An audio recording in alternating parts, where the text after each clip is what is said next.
दिशा यानी divine India science and spiritual happiness association, जहां विज्ञान और अध्यात्म दोनों से समाज को आनंद पहुंचाने का काम किया जाता है।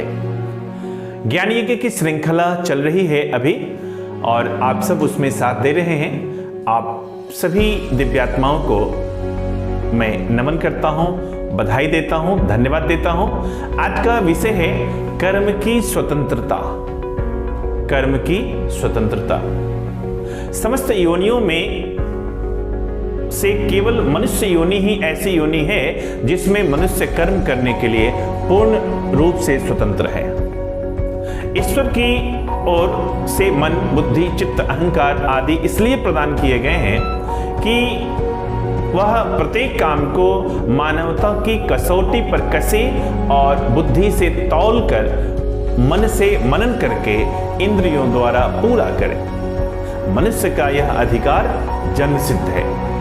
यदि वह इस अधिकार का सदुपयोग नहीं करता तो वह केवल अपना कुछ खोता ही नहीं है, बल्कि ईश्वरीय ज्ञाता, ईश्वरीय आज्ञा की अवहेलना करने के कारण पाप का भागी होता है।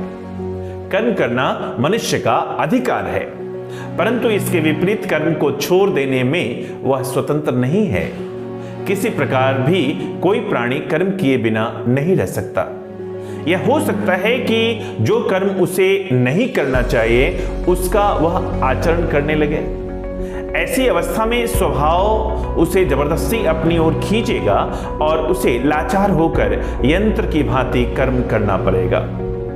गीता में भगवान ने कहा है, यदि तू अज्ञान और मोह में पड़कर कर्म करने के अधिकार को कुचलेगा तो याद रख कि स्वभाव से उत्पन्न कर्म के अधीन होकर तुझे सब कुछ करना पड़ेगा।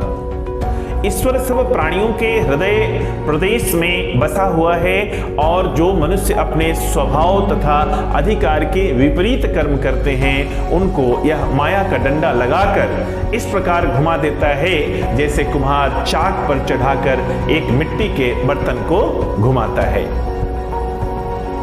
ऋषि चिंतन के सानिध्य में पृष्ठ संख्या 98 अखंड ज्योति अक्टूबर 1946 के पृष्ठ संख्या 57 से यह लेख उद्धृत है। आप सबको बहुत बहुत धन्यवाद। आप सबने हृदयंगम किया। कल फिर मिलते हैं 7:05 पर एक नए शीर्षक के साथ। बहुत बहुत धन्यवाद।